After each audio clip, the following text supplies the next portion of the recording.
compris, ma question était en fait pour apporter la transition avec M. Claude Jorda, donc, qui vous succède maintenant, qui est vice-président de la Chambre d'agriculture des Pyrénées-Orientales et qui est vigneron à Estagel. C'est le vice-président de la Chambre d'agriculture en charge du dossier eau. C'est pour ça que nous l'avons aussi invité. Il est aussi le président de la commission eau de la Chambre régionale, membre du comité du bassin de l'Agence de l'eau Rhône-Méditerranée-Corse, où il préside la commission restreinte eau et agriculture. Voilà, si je n'ai rien oublié. Non, ça suffit. Hein. À vous, M. Claude Jorda. Bien, je ne vous présenterai pas la Chambre d'agriculture. Bonjour à tous d'abord. Je ne vous présenterai pas la Chambre d'agriculture, moi, hein, tout le monde la connaît. Je remercierai l'AGLO de son invitation, M. Cric, parce qu'en général, nous, quand on vient à l'AGLO, on n'apporte pas des crédits, mais on vient plutôt en demander, donc c'est gentil de nous inviter. Bien. L'eau est une ressource vitale et précieuse, personne n'en démordra, et pas uniquement parce qu'elle est indispensable à notre agriculture, mais aussi parce qu'elle est indispensable à tous les citoyens que nous sommes, agriculteurs compris et consommateurs.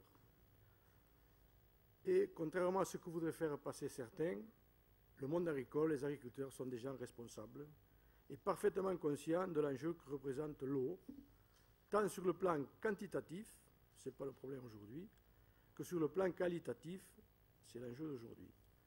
Une des particularités de ce département, toutefois, c'est le maillage du territoire par des ASA. Peut-être pas aussi grande que le canal de Gignac, mais pas loin, mais par contre une couverture du territoire complète, qui est une spécificité de ce département et qui démontre que depuis des siècles, les agriculteurs, sans l'agence de l'eau, sans l'ADREAL surtout, sans la DDTM, ont su gérer l'eau sans avoir besoin de personne. Toutes les activités humaines ont un impact sur l'eau et l'agriculture aussi, bien sûr. L'utilisation des intrants est la cause principale des pollutions, les phytos, les herbicides et les fertilisants, qu'ils soient bio ou pas bio.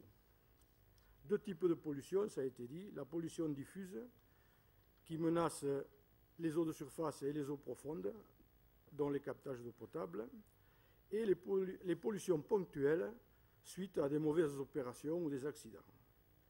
Le milieu naturel, qui est notre terrain de travail quotidien, est donc vulnérable. Et c'est ce qu'il faut retenir de cette problématique. Et il faut aussi, surtout, aller au-delà des seuils d'analyse, qui démontre que même si les résidus baissent, il faut continuer à travailler.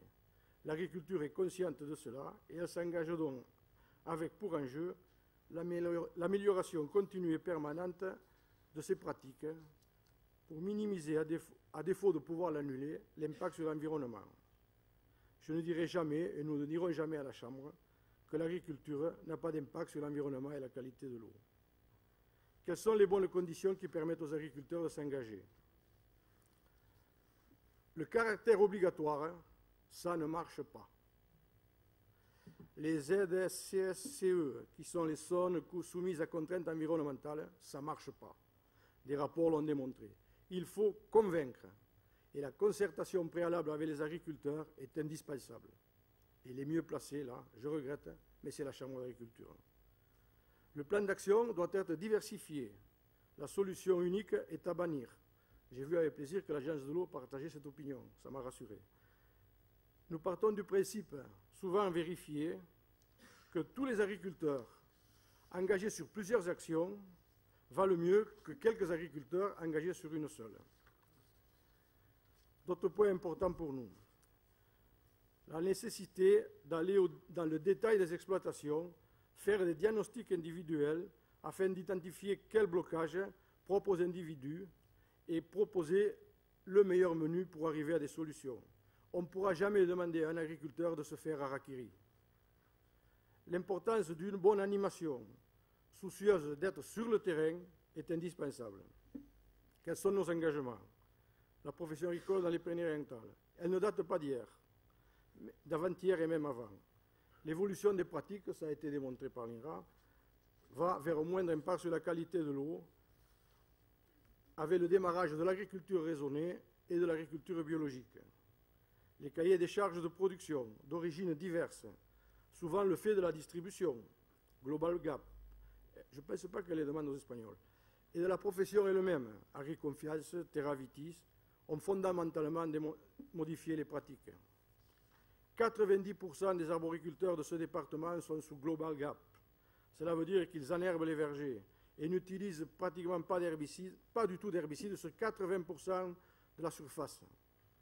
Et parfois avec un matériel spécifique permis par le plan végétal environnement, ils travaillent entre les arbres. J'y reviendrai. L'évolution de la réglementation, la disparition de certains produits phyto ont aussi contribué à accélérer les choses. Bon, là, j'aurais dit un truc sur l'Espagne, mais le président s'en est chargé, j'y reviendrai pas. Enfin, il y a quand même une chose qu'il faut rappeler. C'est que des produits ont été interdits en France pendant un moment, qu'on retrouve encore dans les herbicides, simazine, triazine. Ils ont été en vente libre à 50 km d'ici, dans un autre pays européen.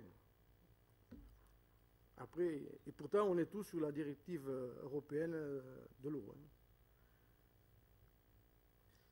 Autre élément fondamental, avant de citer quelques exemples, l'évolution de nos conseils. La profession agricole s'est impliquée dans tous les conseils certifiés. Toutes les chambres d'agriculture de la région sont certifiées démarche qualité-service. Quel rapport avec l'eau? L'engagement des conseils sont orientés vers l'agriculture durable qui préserve l'environnement. Tous nos conseils phytosanitaires évoquent obligatoirement les méthodes alternatives à l'emploi des produits chimiques, un moyen de faire passer sans relâche la communication sur ce sujet. Les pollutions azotées. On est en train de gérer la directive nitrate. La profession s'engage effectivement pour limiter les pollutions azotées, car sur ce département, nous avons une zone vulnérable. Pourquoi nous avons une zone vulnérable? Parce qu'au CODERS, l'administration seule a voté la zone vulnérable de l'étang de Canet. Seule l'administration. Et je reste persuadé que, moi, je vous dirais franchement, qui siège au CODERS, ça me choque parce que l'administration est juge et partie. Mais c'est comme ça, il paraît. Bon. Je pense qu'on reviendra avec l'administration sur ce sujet. Aujourd'hui, nous sommes conscients que les serres hors sol, les plus anciennes du département, rejettent de l'azote dans le sol. Les quantités d'azote peuvent être limitées par l'évolution des pratiques.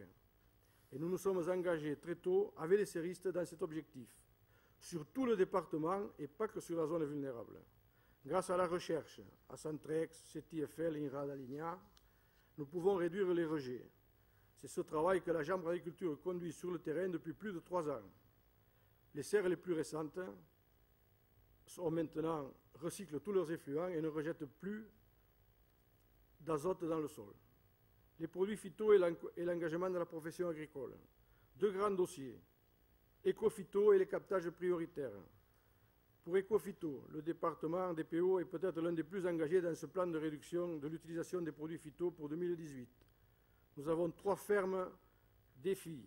Ce sont des fermes pilotes, animées par des conseillers de la Chambre d'agriculture, qui mettent en œuvre des pratiques limitant significativement les intrants. Et nous menons 2 programmes de recherche éco-phyto à Tresserre et à Toreil, 2 stations expérimentales. En plus des essais éco-phyto, les programmes de recherche comportent de très nombreux essais visant à réduire l'impact de notre activité sur l'eau et par exemple, 0 herbicide, optidose, biodiversité, on ne les citera pas tous. Pour les plans d'action des captages prioritaires, nous avons effectivement participé au comité de pilotage. Nous devions être présents et nous l'avons été constructifs. La Chambre, les vignerons indépendants, la coopération et les arboriculteurs. Les premiers plans d'action ont été validés et nous engageons les agriculteurs de souscrire aux actions proposées. Ce sont des actions classiques, mais on ne peut pas imaginer tout. Mais financièrement, ce n'est pas sans effet. La Chambre d'agriculture est partenaire et soutient tous les plans aujourd'hui opérationnels, car il faut qu'ils réussissent, donc que les agriculteurs adhèrent. Et on citera un exemple qui a déjà été cité, c'est le partenariat avec l'AGLO. Dans le dossier qui vous a été remis ce matin, vous trouveriez le premier numéro d'Agro-Info. C'est un bulletin d'information spécifique sur l'agriculture et la qualité de l'eau que nous rédigeons désormais régulièrement avec l'AGLO dans le cadre d'un partenariat. Ce partenariat comprend aussi un appui technique auprès des vignerons ayant souscrit des MAE, mesures agri-environnementales, et la réalisation de bilans annuels de démonstrations sur le terrain et de réunions comme celle qui sera organisée à Estagel le 9 décembre. Le tout sur le thème de la qualité de l'eau, dans l'objectif d'améliorer nos pratiques phytosanitaires. Cette initiative de l'AGLO, dans un tel plan d'action, est, je crois, unique en son genre, et nous sommes heureux de pouvoir participer à ce travail. Les MAE, l'enjeu eau est un des 5 ou 6 enjeux retenus par la région dans le cadre du PDR 2014-2020. Et les futurs opérateurs, Chambre d'agriculture, Rivage pour les temps de Salse et l'AGLO, vont proposer des MAEC climatiques, afin d'accompagner les agriculteurs, plus largement encore que lors du précédent programme, pour accélérer l'évolution des pratiques agricoles. Le travail est en cours et les futurs plans agricoles, environnementaux et climatiques vont être ambitieux. Il faudra que les financeurs le soient aussi. Je pourrais allonger tout ce que nous faisons pour la qualité de l'eau. Je citerai quand même Pactera sur la vallée de la Glie, les GI2E, qui tous traitent de ce sujet. Je vais revenir sur l'enherbement des vergers. Plus de 80% des surfaces de vergers sont entretenues sans aucun désherbant. C'est certes grâce aux nouvelles pratiques culturales, mais aussi parce que c'est économiquement et techniquement possible, et surtout parce que tous ces vergers sont irrigués. Et c'est ce qui arrivera pour la vigne, je l'espère. Les zones de captage sont souvent majoritairement viticoles, je crois que c'est Agnès qui l'a dit.